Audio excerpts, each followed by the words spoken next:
आलू की फसल अधिकतर जगह अपनी सेकंड स्टेज के अंदर पहुंच चुकी है। फसल की सेकंड स्टेज मतलब अभी नहीं तो कभी नहीं वाली स्थिति। वैसे अब की बार आलू के किसानों के सामने काफ़ी परेशानियां आई है और अभी भी आ रही है। आलू की जब अपन ने बुआई की थी उस वक्त बहुत सी जगह बारिश हो गई थी, उसके बाद आलू की जो जमवार है वो प्रभावित हुई। उसके बाद बहुत सी जगह अपन ने देखा है कि डीएपी की किल्लत, लंबी लंबी लाइनों में लग के अपन को डीएपी मिले, बहुत सी जगह डीएपी मिला भी नहीं।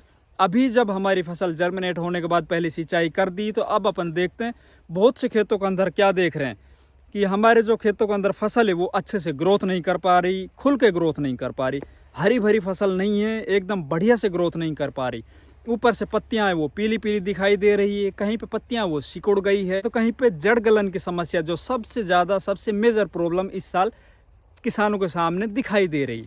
तो दोस्तों आखिर इन सब बीमारियों से अपनी फसल को किस तरह से बचाया जाए, अपनी फसल की ग्रोथ है वो अच्छी किस तरह से की जाए, और अब लगातार जो ओस आ रही है, कोहरा पड़ रहा है, आगे पाला भी जमेगा, इससे अपनी फसलों को किस तरह से बचाएं। साथ ही जो आलू की फसल के अंदर सबसे ज़्यादा परेशानी का सबब किसानों के सामने बनता है, आलू की फसल के अंदर सबसे ज़्यादा उत्पादन को अगर कोई बीमारी प्रभावित करती है तो अर्ली ब्लाइट और लेट ब्लाइट, वो भी निश्चित तौर पर अब की बार आएगी, क्योंकि मौसम के अंदर एक तो नमी ज़्यादा है, एक ज़मीन के अंदर नमी ज़्यादा है। जिस तरह से हमारी काली जड़ की समस्या अब की बार सबसे ज़्यादा दिखाई तरह हो सकता है कि जो ब्लाइट की समस्या वो भी खेतों के अंदर बहुत ज़्यादा दिखाई दे।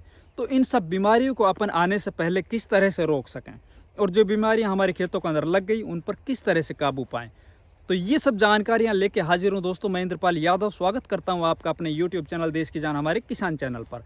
किसान भाइयों, ये सब बीमारियां इसी वीडियो के माध्यम से निश्चित तौर पर ख़त्म होने वाली है, लेकिन आप लोगों से निवेदन है कि वीडियो को कंप्लीट देखें।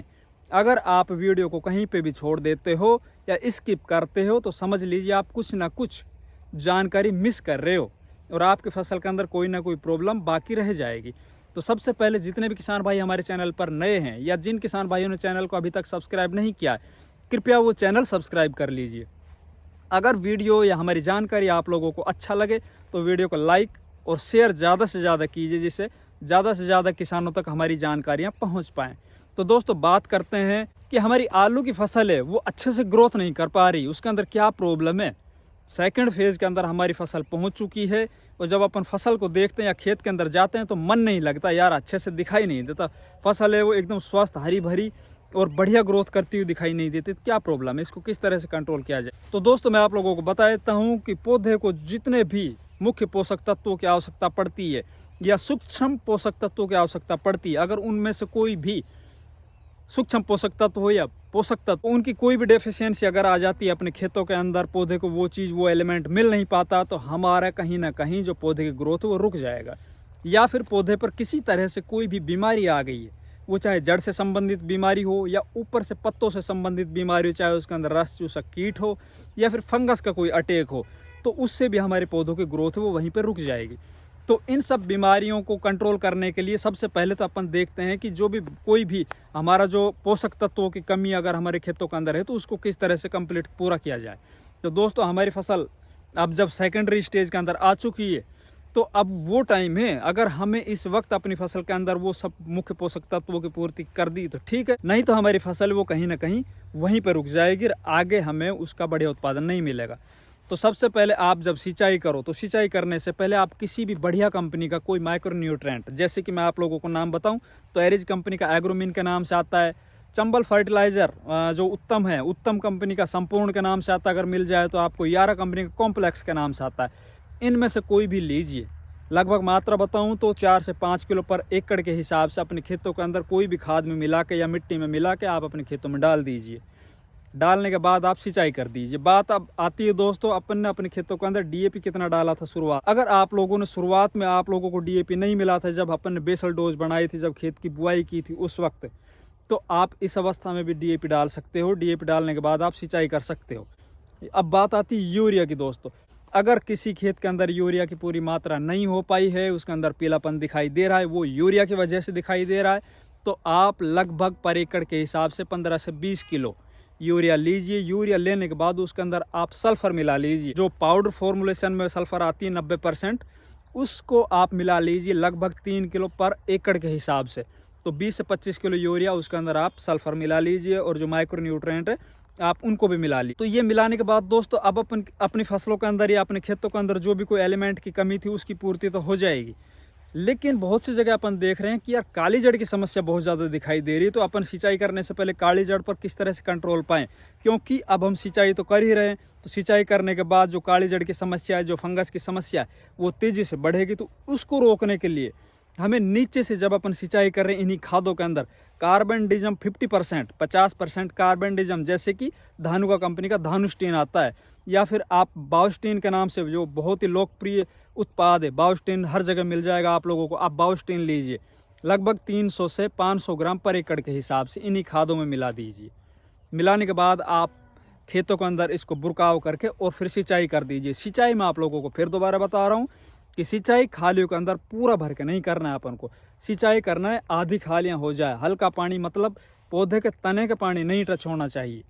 पौधे का अगर तने के पानी टच हो जाएगा तो समझ लीजिए आपकी फसल कहीं ना कहीं प्रभावित होगी, आपको उत्पादन। तो आप ये कर लीजिए, इससे क्या होगा कि जो जितने भी माइक्रोन्यूट्रिएंट की कमी है आपकी फसल के अंदर उसकी पूर्ति हो जाएगी, पौधे से स्ट्रेस दूर होगा नीचे से जो अपन कर रहे हैं उसकी वजह से, क्योंकि पौधा स्ट्रेस में होगा इस वक्त। और दूसरा जो आपके काली जड़ की समस्या है, कहीं ना कहीं उसके अंदर जब अपन ने कार्बनडिज्म दिया है उसको, या फिर दूसरा आप लोगों को बताऊं थाइफेनेट मिथाइल 70% WP फॉर्मुलेशन में आता है, जो रोको बायोस्टेड कंपनी का आता है, उसको भी इन्हीं खादों में मिला कर आप दे सकते हो। इन्हीं के साथ अगर आप लोगों को कार्बनडिज्म नहीं मिलता है कहीं पे, तो आप थाइफेनेट मिथाइल को खादों में मिला के नीचे से दे सकते हो। तो निश्चित तौर पर आपको जो काली जड़ की समस्या है उस पर कंट्रोल होगा। ये तो तरीका हुआ दोस्तों नीचे से अपन पौधे के अंदर जितने भी डेफिशिएंसी आ रही, चाहे वो माइक्रोन्यूट्रिएंट की आ रही हो या फिर कोई भी स्ट्रेस पौधे के अंदर आ रहा हो, उसको किस तरह से दूर किया जाए। अब स्ट्रेस को दूर करने का या पौधे का पीलापन दूर करने के, उसके ग्रोथ को बढ़िया से बढ़ाने के लिए आप लोगों को मैं ऊपर से फोलियर स्प्रे के बारे में बता रहा हूँ। क्रिस्टल क्रॉप प्रोटेक्शन का न्यूट्रोजेन के नाम से आता है। ये पौधे को जरूरी 22 पोषक तत्वों से मिलकर बना है, जो फसलों के लिए संपूर्ण और संतुलित पोषण प्रदान करता है। ये NIP टेक्नोलॉजी पर आधारित है, अमेरिका से आयात होता है ये, और साथ ही ये पोषक तत्वों को पौधे के हर भाग तक पहुंचाता है। अब बात करते हैं इसकी मात्रा, तो इसे आप 300 से 400 ml पर एकड़ के हिसाब से ऊपर से स्प्रे कर सकते हो।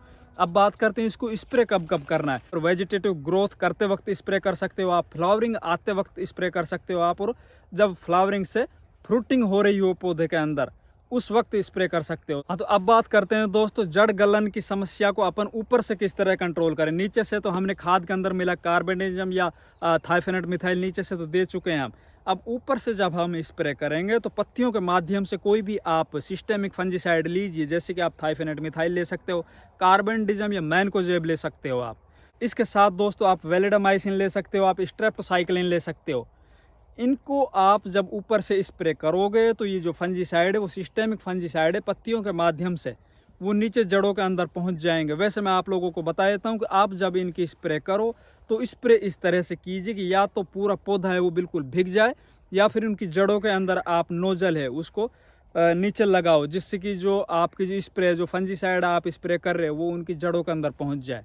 तो आपकी जो जड़ काली की समस्या है वो भी कहीं ना कहीं कंट्रोल हो जाएगी। अब बात करते हैं दोस्तों, अब मौसम जो है इसके अंदर अर्ली ब्लाइट और लेट ब्लाइट आने की संभावना बहुत ज़्यादा बढ़ जाएगी, क्योंकि ओस लगातार भरी रहेगी, साथ ही कोहरा भी लगातार चलता रहेगा। तो कोहरा और ओस से बचाने के लिए अपने फसल के अंदर हमें प्रिवेंटिव के तौर पर अर्ली ब्लाइट और लेट ब्लाइट हमारे खेतों में ना आए, उसके लिए कोई भी सिस्टेमिक फंजीसाइड के साथ आपको कॉन्ट्रैक्ट फंजीसाइड जरूर मिलाना पड़ेगा। जब तक आप सिस्टेमिक और कॉन्ट्रैक्ट फंजीसाइड नहीं मिलाओगे तब तक उसका रिजल्ट है वो ब्लाइट के ऊपर बढ़िया नहीं आ पाएगा। तो उसके लिए मैं आप लोगों को बताऊं तो जैसे कि टेबुकोनाजोल ट्राइफ्लोक्सियोसी कोप्रोक्सिक्लोराइड के साथ आप स्ट्रेप्टोसाइक्लिन यूज़ कर सकते हो, या फिर आप मेटलेक्सिल मैनकोजेब ये स्प्रे कर सकते हो, या फिर आप लोगों को मैं बहुत ही शानदार रिजल्ट देने वाले एक प्रोडक्ट बताता हूँ क्रिस्टल क्रॉप प्रोटेक्शन का, प्लूटोन के नाम से आता है, जिसके अंदर सिस्टेमिक एजोक्सिस्ट्रोबिन और कॉन्टैक्ट में मैनकोजेब दोनों टेक्निकल पाए जाते हैं। ये ब्रॉड स्पेक्ट्रम फंजीसाइड है, इसको अगर आप स्प्रे करोगे तो दोनों तरह से फंगस को कंट्रोल करेगा। एक तो सिस्टेमिक जो एजोक्सिस्ट्रोबिन है वो पत्तियों पर पड़ने के बाद पूरे पौधे में नीचे तक पहुंच जाएगा। तो पूरे पौधे में नीचे तक पहुंचने के बाद जो भी फंगस की समस्या होगी अंतः प्रवाही उसको कंट्रोल करेगा। साथ ही जो कॉन्टैक्ट में मैनकोजेब इसके साथ मिला हुआ है वो जो पत्तियों के ऊपर कोई फंगस होगी या फिर ज़मीन के ऊपरी सतह पर जो फंगस होती है, तो जहाँ पे भी ये स्प्रे पड़ेगा वहाँ पे उस फंगस को कंट्रोल करेगा। तो ब्रॉड स्पेक्ट्रम फंजीसाइड है, सभी प्रकार की फंगस के ऊपर अच्छे से ये काम करता है। आप ये स्प्रे कर सकते हो। अगर इसकी मात्रा बताऊं दोस्तों तो लगभग 300 से 350 ग्राम पर एकड़ के हिसाब से इसकी स्प्रे कीजिए। तो आप अगर ये सब काम करते रहे तो आपकी फसल के अंदर ना तो कोई बीमारी आएगी, जो बीमारी अभी लगी हुई है वो भी कंट्रोल हो जाएगी। साथ ही साथ आपकी फसल के अंदर जो भी स्ट्रेस की समस्या है, पीलापन की समस्या, जड़ गलन की समस्या है, ये सब दूर हो जाएंगी। दोस्तों ये सब काम अपने खेतों के अंदर कर लीजिए, निश्चित तौर पर आपका जो उत्पादन है बहुत ही शानदार निकलने वाला है। धन्यवाद।